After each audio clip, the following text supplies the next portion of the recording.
Listen up. It's just in. All the gossip. The Rumor Report. Gossip. With Angela Yee. It's the Rumor Report. The Breakfast Club. Yes, so Michael B. Jordan, he had showed up to protest with the people in Los Angeles, and he talked about some of his very memorable movie roles. Just think about it. Just Mercy, Black Panther, Fruitvale Station.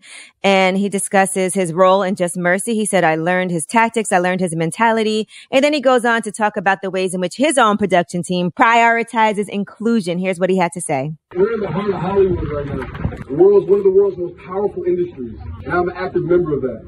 I've dedicated my production company to an inclusion writer, but it has to go beyond that. So, to the brands that support me, to all the productions, to the studios, to all the businesses and partnerships that I have, if you have any financial ties to police, we have to relook at our business. We have to stop hiring police. We have to cut off their support. That's why I'm committing to hiring private security at all my events. Michael B is right. You know what I'm saying? If you have a voice at your company, you got some type of juice at your company, if you got, some leverage with these companies you working with, you got to make sure that they are all about inclusion. I don't know. To be honest with you, you should have been doing this before this moment, but better late than never. Right. And here's something else that people are getting called out about. Now, Adidas actually posted the word racism crossed out on their Instagram page. And then they said, take action. Things won't change unless we create that change. Well, unfortunately, there was a lot of backlash from their very own employees.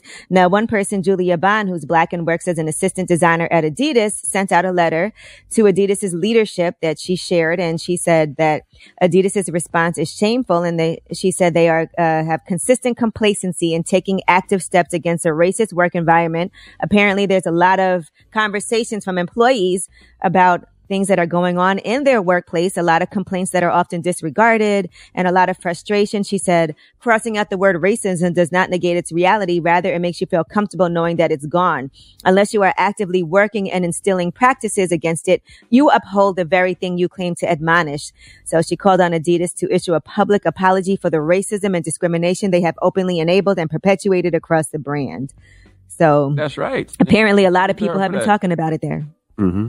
Listen, all these corporations are full of it. Don't scream Black Lives Matter if you don't have a lot of black hires. All you corporations are full of it if you're releasing these I love black people tweets and let's dismantle white supremacy memes and videos. But it's a fad. Well, your business doesn't reflect that. It's a fad. It seems like a fad. It looks good to people, so the people are doing it, but they have to really do it. Yeah, and that's how you make it not a fad, by actually putting people in those positions in your company, black people. Don't let Black Lives Matter turn to Black Lives Marketing for some of these corporations.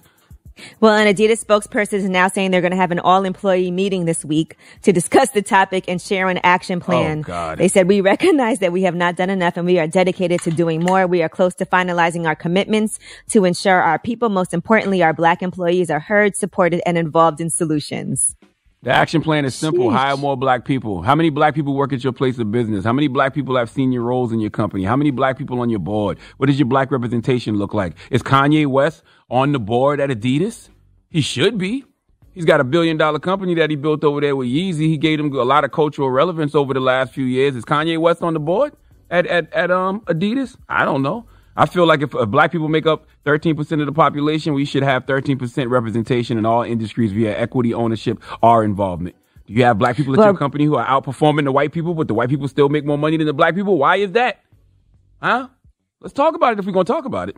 Now, Reebok has also ended their partnership with CrossFit after their CEO made some insensitive remarks. Greg Glassman is the CEO of CrossFit on Twitter. Now, they said our partnership with CrossFit HQ comes to an end later this year. Recently, we have been in discussions regarding a new agreement. However, in light of recent events, we have made the decision to end our partnership with CrossFit. We will fulfill our remaining contractual obligations in 2020. We owe this to the CrossFit Games competitors, fans, and the community. But what doesn't change is our commitment and dedication to CrossFitters. Now, apparently, what happened was there was a post from the Institute for Health Metrics and Evaluation. There was a tweet said racism and discrimination are critical public health issues that demand an urgent response wherever they occur. And Glassman responded, it's Floyd 19. So a lot of people called him out on it. And after that happened, Reebok has now cut ties with CrossFit. Well, Reebok needs to get back in business with Rose. Perfect time to bring back Ross Fit. Well, they never had Ross Fit, but perfect time to launch Ross Fit. Okay, with Rose. Bring back Rose to Reebok. Remember Reebok had the S. Carters and the G Unit sneakers also? Back in the day, yeah. Early on. Mm-hmm. All right. I remember Rick Ross moonwalking in a pair of Reebok pumps, too. Swiss Beats. They did a deal with Swiss Beats, too. Yep. Swiss had a deal as a head over their designer. All right. Snoop Dogg is going to vote for the first time in 2020. Now, he called into Big Boy's neighborhood to discuss the killing of George Floyd and the Black Lives Matter protests. And he said that it'll be his first time voting. Listen to this. I ain't never voted a day in my life, but this year I think I'm going to get out and vote because I can't stand to see this punk in office one more year. You got a vocal voice for the voters. Like, you can get people that go out and vote because Snoop Dogg said so. But for many years, they had me brainwashed thinking that you couldn't vote because you had a criminal record. I didn't know that. My record's been expunged. So now I can vote. Well, better late than never. I felt the same way in 2008 when I voted for the first time ever for President Barack Obama. I didn't know I could vote because of my felonies, but I was mistaken. And I went out there and voted for the first time for President Obama. The sad part about that whole situation is poor Snoop is losing his voter virginity to Joe Biden. Ugh, I lost my voter virginity to President Barack Obama. But you got to lose your voter virginity to Joe Biden? Ugh. Hey, anything that'll help get Donald Trump out of office. And that's what he said. That's exactly what he said. Yep. Hey, please don't let Trump pop your virgin voter cherry. Okay? Please. All right. I'm Angela Yee, and that is your Rumor Report.